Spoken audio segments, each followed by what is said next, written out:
வணக்கம் ஜெயஹிந்த். இன்றைக்கி நம்ம சேனலில் வளைகுடா போரில் இந்தியாவுக்கு இருக்கக்கூடிய ஒரு மிகப்பெரிய பிரச்சனை என்னென்னா கச்சா எண்ணெய் மற்றும் எல்பிஜி வரத்து. இது நம்ம உற்பத்தி செய்ய முடியாது. அந்த இயற்கை வளம் இந்தியா கிட்ட இல்லை. ஆயில் எக்ஸ்ப்ளோரேஷன் நம்ம நிறையா பண்ணிகிட்டு இருக்கோம். இப்போ அந்தமானில் பார்த்துருக்கோம், வெஸ்ட் கோதாவரியில் நம்ம பார்த்துருக்குறோம், ஒடிசா பக்கத்தில் இருக்கக்கூடிய கடல் பகுதிகள். பட் இதெல்லாம் ஆப்ரேஷனலைஸ் ஆகி இதிலிருந்து நம்ம எண்ணெயும் கேஸும் எடுக்கணும்னா அதுக்கு குறைஞ்சது 5-10 வருஷம். பட் இப்போ இருக்கக்கூடிய சூழ்நிலைக்கு இந்தியாவுக்கு இப்போ இருக்கக்கூடிய மாற்று என்ன? ஏன்னா பெட்ரோல் டீசல் இல்லாமல் நம்ம ஆட்டங்கண்டு போயிடும். நம்ம நிலைமையில் உலகத்தில் இருக்கக்கூடிய, அதாவது ஆப்கானிஸ்தானுக்கு கிழக்கு பக்கம் இருக்கக்கூடிய எல்லா நாடுகளுக்குமே இது ஒரு பெரிய ஒரு தலைவலியாக தான் இருக்கும். டைவர்சிஃபிகேஷன் அதை நம்ம ஏற்கனவே செஞ்சுட்டோம். ரஷ்யா கிட்டேருந்து நம்ம வாங்கிட்டு இருந்த ஆயிலை இன்னும் அதிகப்படுத்தியிருக்கிறோம். கனடா, வெனிசுலா, நைஜீரியா, ஆஸ்திரேலியா போன்ற பல நாடுகள்கிட்ட இப்போ நம்ம டைப் பண்ணிகிட்டு இருக்கோம். பட் மெயினாக என்ன அப்படின்னு பார்த்தீங்கன்னா, இந்த கல்ஃபை நம்ம கம்ப்ளீட்டாக இக்னோர் பண்ண முடியாது. ஏன்னா கணிசமான அளவுக்கு இந்த நாடுகள் தான் கச்சா எண்ணெய் மற்றும் நேச்சுரல் கேஸை சப்ளை பண்ணிட்டு இருக்காங்க. ஸோ அந்த சமயத்தில் நமக்கு ஒரு ஆல்டர்னேட்டாக ஸ்ட்ரெயிட் ஆஃப் ஹார்மூஸை பைபாஸ் பண்ணி ஒரு ஆல்டர்னேட் ரூட் தேவை. இந்த ரூட்டை தான் 2020 இந்தியா முன்னெடுத்துச்சு. இந்தியா மிடில் ஈஸ்ட் எக்கனாமிக் காரிடர்னு சொல்லக்கூடியது. இந்த மிடில் ஈஸ்ட் எக்கனாமிக் காரிடர்ன்றது மும்பையிலேருந்து யூஏயில் இருக்கக்கூடிய ஜபலாலியிலேருந்து பார்த்தீங்கன்னா அல்குவாஃபைத் யூஏயில் இருக்கிறது, அது கனெக்ட் ஆகும். அதன் பிறகு ஹராத் சவுதி அரேபியாவிலேருந்து, ரியாத் சவுதி அரேபியாவிலேருந்து, ஹைஃபா இஸ்ரேல் மற்றும் அல் அதிதா சவுதி அரேபியா, அதன் பிறகு பிராயஸ் கிரீஸ். இதுதான் இதில் இருக்கக்கூடிய மிக முக்கியமான ஒரு கனெக்டிவிட்டி ரூட்டு. இதில் சி ரூட் இருக்குது, ரயில் ரூட் இருக்குது. இந்தியாவிலேருந்து ஜபலாலி வரைக்கும் பார்த்தீங்கன்னா, ஜபலாலி போர்ட் வரைக்கும் யூஏயில் துபாய்க்கு இருக்க துறைமுகம் வரைக்கும் பார்த்தீங்கன்னா கடல் மார்க்கமாகவும், அங்கேருந்து அபுதாபியிலிருந்து ரசல் கார், அதாவது சவுதியில் இருக்கக்கூடிய தமாம், பிறகு அங்கேருந்து ஜோர்டன்லேருந்து சாலை மார்க்கமாக ஹைஃபா, அதாவது ரயில் மார்க்கமாக ஹைஃபா துறைமுகம், ஹைஃபாலேருந்து பார்த்தீங்கன்னா கிரீஸில் இருக்கக்கூடிய துறைமுகம், மெடிட்டரேனியன் கடல் பகுதியை கடந்திருக்கக்கூடிய துறைமுகம். இது மீண்டும் வாட்டர்வேஸா. ஸோ இந்த காரிடரில் ஃபஸ்ட்டு அந்த முதல் பயணம், கடைசி பயணம், இது 2 தான் கடல் மார்க்கமாக இருக்குது. நம்மளால் கம்ப்ளீட்டாக ஸ்ட்ரெயிட் ஆஃப் ஹார்மூஸை இந்த இடத்துல பைபாஸ் பண்ண முடியும். இப்போ இதில் ரொம்ப முக்கியமாக நம்ம பார்க்க வேண்டியது என்ன அப்படின்னு பார்த்தீங்கன்னா, கிரீஸ் நாட்டோடைய ஒரு முன்னணி பத்திரிகை கத்மெரினி அப்படின்ற பத்திரிகை, இவங்க ஒரு மிக முக்கியமான ஆராய்ச்சி கட்டுரையை வெளியிட்டிருக்காங்க, ஒரு எடிட்டோரியல் வெளியிட்டிருக்காங்க. இதில் எக்கனாமிஸ்ட், உலகத்தில் இருக்கக்கூடிய மிகப்பெரிய எக்கனாமிஸ்ட், அனலிஸ்ட் எல்லாமே என்ன சொல்கிறாங்கன்னு பார்த்தீங்கன்னா, இப்போ நடந்துட்டு இருக்கக்கூடிய இந்த மிகப்பெரிய கான்ஃப்ளிக்ட் பிரச்சனை இந்த ஐமெக் காரிடரையும், அதே மாதிரி பார்த்தீங்க அப்படின்னா இன்டர்நேஷ்னல் நார்த் சவுத் டிரான்ஸ்போர்ட் காரிடரையும் மிகப்பெரிய லெவலில் புஷ் பண்ணுது. ஏன்னா இப்போ நாடுகள் எல்லாம் இந்த சரக்கு போக்குவரத்து ஸ்மூத்தாக போயிட்டு இருந்துச்சுன்னா யாரும் இதை பற்றி அலட்டிக்க மாட்டாங்க. அந்த ப்ராஜெக்ட் ஸ்லோவாக போயிட்டுருக்கும். ஆல்டர்னேட்டுன்றதை நம்ம எப்போ யோசிப்போம்? ஒரு பிரச்சனையை அளவுக்கு அதிகமாக போய் நமக்கு சோக்கார நிலைமை வந்தபோது தான் நம்ம எப்பயுமே வேகப்படுத்துவோம். ஸோ அந்த வேகப்படுத்துறதுக்கான ஒரு ஆப்பர்ச்சுனிட்டியை இப்போ அவங்க சொல்லியிருக்காங்க. ஏன்னா ஐமெக் அப்படின்றது India, UAE, Saudi, Jordan, Israel மற்றும் கிரீஸ் நாடுகளை கனெக்ட் பண்ணக்கூடியது. கம்ப்ளீட்டாக ஈராக், ஈரான் மற்றும் ஸ்ட்ரெயிட் ஆஃப் ஹார்மூஸை பைபாஸ் பண்ணக்கூடியது. ஸோ அந்த வார் ஜோனில் இருக்கக்கூடிய எந்த ஒரு பிரச்சனையுமே இந்த 5 நாடுகளில் ஃப்யூச்சரில் பாதிக்காமல் இருக்கும். செப்டம்பர் 2023 டெல்லியில் நடந்த G20 சமிட்டில் ஐமெக்கோடைய அஃபிஷியல் அறிவிப்பு அப்படின்றது வந்துச்சு.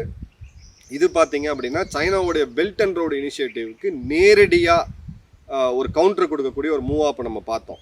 ட்ரம்ப் அன்னைக்கு பார்த்தீங்கன்னா one of the most important trade corridors in history, உலக வரலாற்றிலே மிக முக்கியமான வர்த்தகத்துக்கு உண்டான ரூட் இது அப்படின்னு சொல்லியிருந்தார்.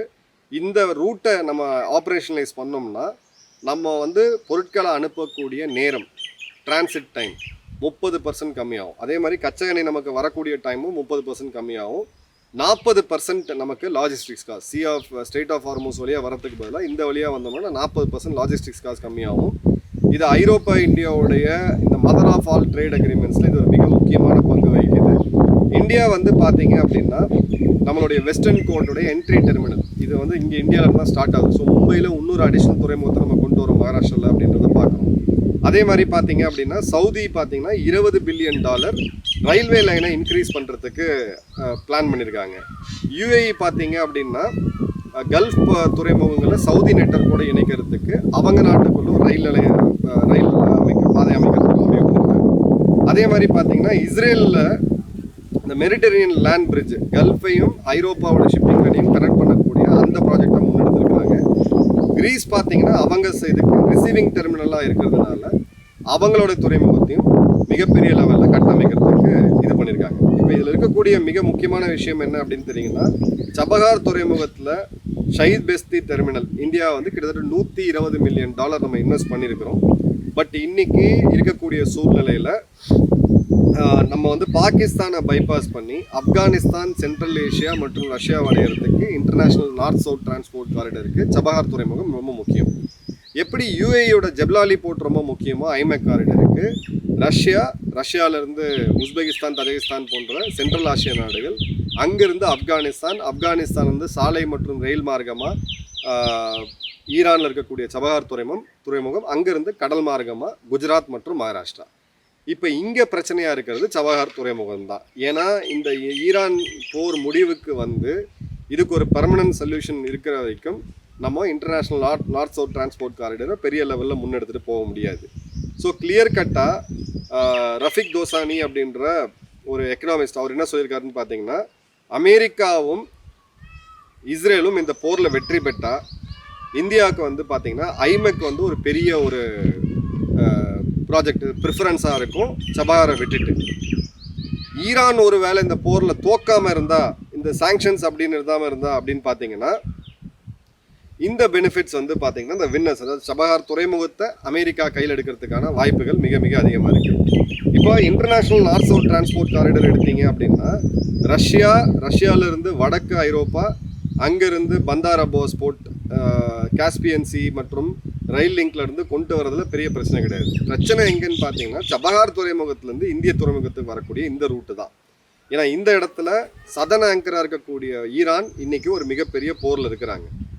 இப்போது இந்த ஒரு மிக முக்கியமாக நம்ம பார்க்க வேண்டியது என்ன அப்படின்னு பார்த்தீங்கன்னா, G20 பிளாட்ஃபார்மில் பேசின இந்த உலகத்தோடைய புது சுல்தானாக உருவெடுக்க ஆசைப்படக்கூடிய எர்தவான் பேசும்பொழுது துருக்கியை நீங்கள் பைபாஸ் பண்ணுறீங்க, துருக்கியை ஒதுக்கி வச்சுட்டு எந்த ஒரு ட்ரேட் ரூட்டும் நீங்கள் பண்ண முடியாதுன்ட்டு. ஏன்னா கிரீஸ் துருக்கிக்கு எதிரான நாடு, இஸ்ரேல் துருக்கிக்கு எதிரான நாடு, சவுதி மற்றும் யுஏஇ துருக்கி கூட கண்டிப்பாக எதிரில்லைன்னா அட்லீஸ்ட் நட்பு பாராட்டாத நாடு, இந்தியா எதிரான நாடு. அதனால தான் இந்த கூட்டமைப்பில் துருக்கியை வந்து ஒதுக்கி வைக்கிறாங்க.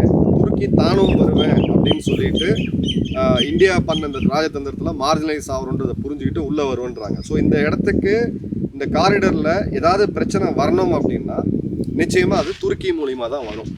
இன்னொரு பக்கம் பார்த்தீங்கன்னா துருக்கியும் ஈரானும் பேசி இந்த இடத்துல ஏதாவது ஒரு இடத்துல ஒரு பிரச்சனையை பண்ணுறதுக்கான வாய்ப்புகளும் இருக்குது. கிரீஸை பொறுத்த வரைக்கும் இது ஒரு ரிசீவிங் போர்ட்டாக இருக்கிறதுனால ஜஸ்ட்டு கார்கோ ஹேண்டில் பண்ணாலே கோடிக்கணக்கான வருமானம் அந்த நாட்டுக்கு வரும். ஸோ அந்த நாட்டோடைய பொருளாதாரத்துக்கு மிக மிக முக்கியமான ப்ராஜெக்ட் இது. இந்தியாவை பொறுத்த வரைக்கும் எந்த விதமான பிரச்சனை, இப்போ இருக்கக்கூடிய எந்த பிரச்சனையும் இல்லாமல் நம்மளுடைய சரக்கை வந்து இங்கேருந்து ஐரோப்பா நாடுகளுக்கு இந்த ஃப்ரீ ட்ரேட் அக்ரிமெண்ட் மூலிமா கிட்டத்தட்ட 40% கம்மியான லாஜிஸ்டிக்ஸ் காஸ்ட்டில், அதாவது கம்மியான போக்குவரத்து செலவு நம்மளால் ஏற்றுமதி பண்ண முடியும். அதனால என்ன ஆகும், நம்மளுடைய பொருட்களுடைய காம்படிட்டிவ்னஸ் ப்ரைஸ் வந்து நம்ம இன்னும் டிஸ்கவுண்ட் பண்ணி கொடுக்கலாம், காம்படிட்டிவாக இருக்கும். இந்த சப்ளை லைன் எஸ்டாப்ளிஷ் ஆகும்போது இருக்கக்கூடிய எல்லா நாடுகளுமே பவர்ஃபுல்லான நாடுகள். ஸோ அன்இன்டரப்டடாக இந்த மாதிரியான ஒரு ஷாக்கில் இல்லாமல் நம்ம வந்து தப்பிக்கலாம். அதே மாதிரியா அங்கேருந்து கச்சா எண்ணெய் நம்ம உள்ளே வரும்போது டிரான்சிட் டைமும் கம்மியாகுது, நம்மளுடைய இவ்வளோ கொள்ளளவு வைக்கணுன்ற அவசியமும் கிடையாது. அதே மாதிரி பார்த்தீங்கன்னா ஸ்ட்ரெயிட் ஆஃப் ஹார்மோஸ் போன்ற ஈரானில் இருக்கக்கூடிய இந்த வல்லரவலான பகுதிகளில் நாளைக்கு ஃப்யூச்சரில் ஏதாவது ஒரு வார் வந்தால் கூட அந்த இடத்துலேருந்து நம்ம தற்காத்து கொள்ள முடியும். ஸோ இதில் துருக்கி பொறுத்த வரைக்கும், இப்போ சைனாவை பொறுத்த வரைக்கும் எடுத்து பார்த்தீங்க அப்படின்னா ஐஎன்எஸ்டிசியும் அவங்களுக்கு நியூட்ரலைஸ் ஆகுது, சபஹார் துறைமுகமும் நியூட்ரலைஸ் ஆகுது. பிஆர்ஐயில் அவங்க இந்தியாவை கார்னர் பண்ணணும்னு எடுத்த ஸ்ட்ராட்டஜியும் காலியாகும். ஸோ இதுலேயும் பார்த்தீங்கன்னா மிகப்பெரிய ஒரு இது வந்து இதுதான் லூசர் அப்படின்னு பார்த்தீங்கன்னா சைனா தான். ஸோ ஐமெக் காரிடரை வெகு விரைவில் முன்னெடுக்க சொல்லி இப்போ கிரீஸ் சொல்கிறாங்க. சோர்ஸ் ஸ்டார்ட் போர்ட் வந்து இந்தியா, ரிசீவிங் போர்ட் வந்து கிரீஸு. அங்கேருந்து இன்றைக்கி ஐரோப்பிய நாடுகளுக்கு போகும்போது ஐரோப்பிய நாடுகள் சைனா மேலே இருக்கக்கூடிய சார்பு நிலையும் அவங்களுக்கு மிகப்பெரிய லெவலில் கம்மியாகும். தேவைப்பட்டால் இதே அரபு நாடுகள்கிட்ட இருந்து அவங்களால கச்சா எண்ணெய் மற்றும் எண்ணெய் போக்குவரத்தையும் எஸ்டாப்ளிஷ் பண்ணும்போது ரஷ்யா கிட்ட இவங்களுக்கு இருக்கக்கூடிய டிபெண்டன்சியும் கம்மியாகும். ஏன்னா இப்போ ஐஎன்எஸ்டிசி நம்ம வெகு வேகமாக முன்னெடுத்தோம், 2 ப்ராஜெக்ட்லேயுமே ஐஎன்எஸ்டிசி வெகு வேகமாக முன்னெடுத்தோம். பட் இப்போ இருக்கக்கூடிய சூழலில் அன்ஃபார்ச்சுனேட்லி ஈரான் அந்த போரில் மாட்டினதுனால இது கண்ணுக்கு தெரியாத போது இதை வேகமாக முன்னெடுக்கணும் அப்படின்றது தான் இந்த கட்டுரையோட மிகப்பெரிய ஒரு அப்ஜெக்டிவ் சாராம்சம். இதை கண்டிப்பாக முன்னெடுப்பாங்க அப்படின்றத நம்ம நம்பலாம். செப்டம்பருக்கு பிறகு இந்த ப்ராஜெக்ட் மிக மிக ஃபாஸ்ட்டாக வேகம் எடுக்கக்கூடியதை நம்ம பார்க்கலாம். ஏன்னா ஆல்டர்னேட் ரூட்டை நம்ம பண்ணாமல் மீண்டும் மீண்டும் நம்ம வந்து இந்த மாதிரி பேனிக் சுச்சுவேஷனில் போனோம் அப்படின்னா அது நம்ம பொருளாதாரத்துக்கு நல்லதாக இருக்காது. உங்கள் கமெண்ட்ஸ்ன்ற கமெண்ட் பாக்ஸில் போடுங்க. நன்றி, வணக்கம், ஜெயஹிந்த்.